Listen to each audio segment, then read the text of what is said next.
SIT की report के बाद बहुत सारे सवाल खड़े हैं। इस खबर से जुड़ा जो भी अपडेट आएगा आप तक पहुंचाएंगे। फिलहाल बढ़ते हैं आगे। जम्मू में इस समय डोडा और कठुआ दो जगहों पर सेना का बड़ा सर्च ऑपरेशन चल रहा है। आतंकियों को उनके अंजाम तक पहुंचाने के लिए सेना के जवान जंगल का चप्पा चप्पा छान रहे हैं। कल डोडा में 2 से 3 आतंकी देखे गए थे। सोमवार को कठुआ में सेना के काफिले पर आतंकियों ने हमला किया था। इस हमले में जेसीओ समेत 5 जवान शहीद हो गए थे। इस हमले के बाद से आतंकी कठुआ के जंगल में छिपे हैं।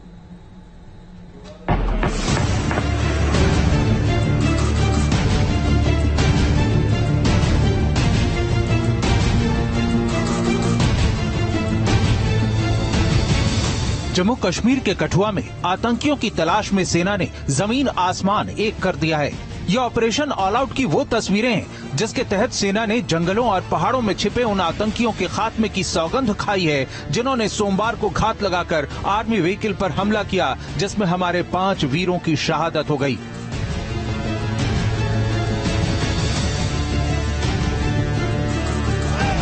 इसका आक्रोश पूरी घाटी के साथ साथ देश भर में है। जम्मू में डोगरा फ्रंट ने कठुआ आतंकी हमले का विरोध कर अपना आक्रोश जताया।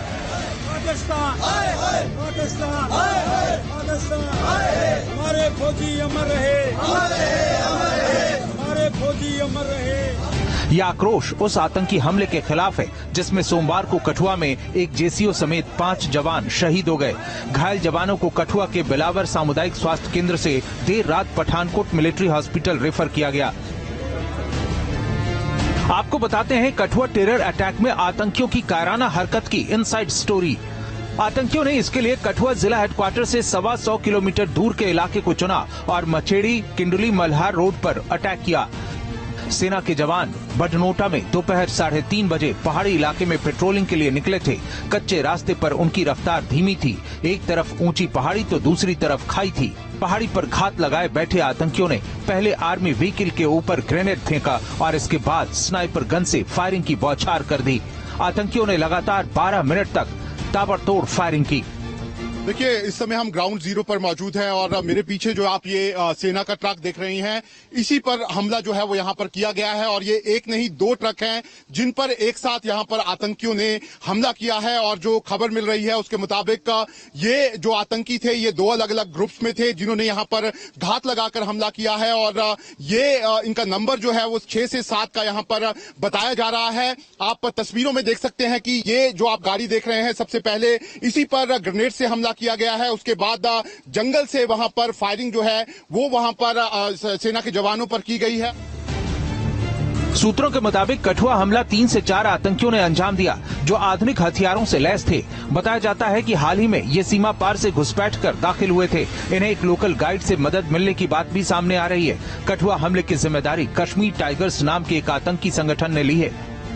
कश्मीर टाइगर्स प्रतिबंधित पाकिस्तानी आतंकी संगठन जैश-ए-मोहम्मद की ही शाखा है जिसने 26 जून को डोडा में मारे गए 3 आतंकियों की मौत का बदला लेने का दावा किया है। देखने वाली बात यह है कि कोई गाइड है उनके साथ में जो उनको ये सारी जगह दिखा रहा है। ये जो गाइड्स हैं, ये ओवरग्राउंड अंडरग्राउंड वर्कर जो हैं, इनके लिए पुलिस लगी हुई है और पुलिस इसके पीछे कि भाई इनको अनकवर किया जाए, क्योंकि जब तक ये नेक्सस नहीं टूटेगा ये गाइड्स का और इसका, कि तब तक ये जो है कार्रवाई चलती रहेगी। 1 महीने के भीतर जिले में ये दूसरा आतंकी हमला है। इससे पहले हीरानगर के सैडा सेहल गांव में 11 जून को आतंकियों ने हमला किया था जिसमें एक सुरक्षाकर्मी शहीद हो गया, जबकि सुरक्षा बलों ने एक आतंकी को मौके पर ही मौत के घाट उतार दिया था। वहीं दूसरे आतंकी का सफाया 12 जून को कर दिया गया था। सवाल है, कठुआ आतंकियों का नया टारगेट क्यों बनता जा रहा है? सबसे बड़ी वजह इस जिले की बनावट है, जहां आतंकियों को छिपने में आसानी होती है। जंगलों से सटे इलाके में हमले के बाद आतंकी गायब हो जाते हैं। कठुआ की जियोग्राफी भी बड़ी वजह है। जिले का एक हिस्सा पाकिस्तान की सीमा से सटता है। एक बड़ी वजह जम्मू की डेमोग्राफी है। यहाँ हिंदू आबादी ज्यादा होना भी बड़ी वजह है। आतंकी यहाँ हमले कर सांप्रदायिक भावनाएं भड़काकर दंगा करवाना चाहते हैं। पूरे जम्मू एंड कश्मीर में स्लीपर सेल्स अभी तक बैठे हुए हैं जो इस अभियान को सपोर्ट करते हैं। अगर उनके 2-2, 3-3 दिन तक ऑपरेशन चलते हैं तो कौन सपोर्ट कर रहा है? लॉजिस्टिक्स कौन दे रहा है? एम्यूनिशन कहां से आ रहा है? उनको शेल्टर कौन दे रहा है? बोर्डिंग एंड लॉजिंग कौन दे रहा है? वैसे आतंकी हमलों के तेज होने की बड़ी वजह मानसून भी है, जिसमें मॉनिटरिंग सिस्टम पर असर होता है। फेंसिंग और इंफ्रारेड लाइट्स कमजोर या खराब हो जाती हैं। धारा 370 हटने के बाद शांति, विकास और तरक्की की राह पर आगे बढ़ रहे जम्मू कश्मीर में जल्द ही विधानसभा चुनाव होने हैं। उससे पहले यहां माहौल बिगाड़ने की आतंकियों की साजिश को जल्द ही मुंहतोड़ जवाब मिलेगा।